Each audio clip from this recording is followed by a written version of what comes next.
page turners, welcome back to the channel. I'm Matthew, the man with the hat, who reads. And this is The Pale Blue Eye by Louis Bayard. I'm not sure.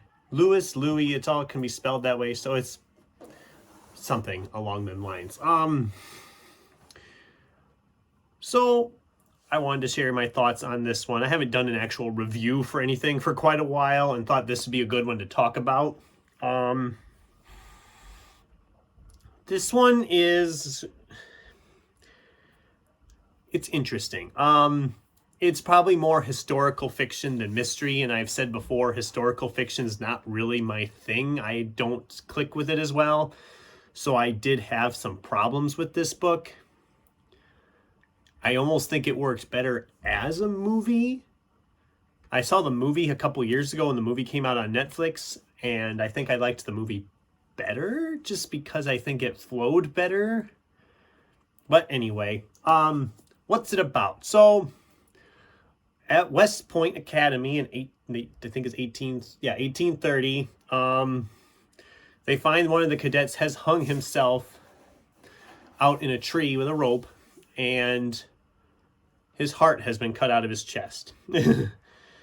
So they call in this detective guy to investigate everything and see what the heck's going on. He kind of teams up with another cadet, which just happens to be Edgar Allan Poe, and is trying to find out who killed this man and cut out his heart. And we, of course, then find out when more bodies start to turn up, there's something very strange going on, and it might put a dark light across the whole of West Point. This book starts really abruptly. You feel like you're being pulled in, and then it seems like it slows way down because it is very much a slow build mystery.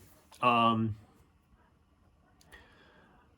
characters are good. I don't have any problem with the characters. It's just like I said, it does seem to drag a little bit. If you're looking for something more a little fast-paced mystery, you're probably not going to like this as much. It does kind of delve into some more occult stuff with what's going on, and I kind of liked that. You don't think about a lot of that stuff as much in like 1830, other than like the witch trials from earlier than that. So it was just kind of neat, and you can kind of see like different things that it's like, oh, there was some inspiration for Poe. One of the biggest problems I had with this book, and it was the same problem I had with the movie, is the end. And I'm not going to spoil anything because I don't want to spoil it for anybody who may or may not be wanting to read this.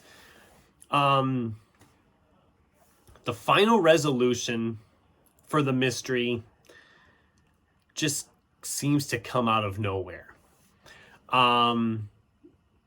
It feels like they didn't, I don't know how to explain it. It just feels like it comes out of nowhere. I don't mind it so much. I think it's a nice enough ending, and it makes you question things, but at the same time, it just feels like it's just out of nowhere. And depending on how you feel about it when you're reading it will kind of determine how you feel about that ending. Obviously, having seen the movie, I knew the ending anyway. I knew kind of what was going to happen. I knew the big final twist. So it didn't bother me so much reading it here as it did when I first saw the movie. Although in reading it, it also does feel just a little bit out of nowhere. I don't want to say anything because I don't want to spoil it. It does kind of turn things on its head a little bit. But overall, this was good, especially if you're like a historical fiction mystery person. I think you'd enjoy this a lot more. If you're an Edgar Allan Poe fan, you probably would find something to enjoy about it. But if you're not a historical fiction fan, you're probably going to have more troubles with it. It's written well. The writing is good. Like I said, the characters are good. I don't know.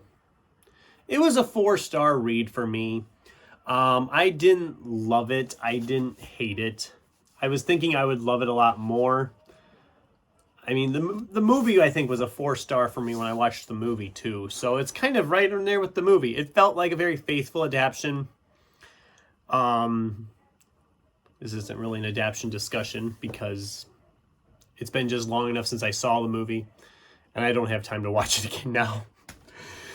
And I don't have Netflix right now either, so you know that makes a difference. But if you want to check out this project and just watch the movie on Netflix, I think it's like just over 2 hours, so that's not so bad. If you want to read the book, I wouldn't deny you on that either. It was good. I just was thinking it was going to be a 5-star, and it wasn't. And that's okay. I mean, that's fine. I've been continuously getting through books, and that's a nice thing. Getting my stacks. My stacks are getting smaller. I can actually see the back wall of the closet now because the stacks have gotten low enough that I can actually see the wall. It's impressive, really. This book buying van has been good for me as I've continued to thin things out. But yeah, that's all I have for you about The Pale Blue Eye. I'd love to hear from you in the comments down below. Have you read this book? Have you seen the movie? What did you think of it? Does this sound like something you'd enjoy? I'd love to hear from you in the comments down below.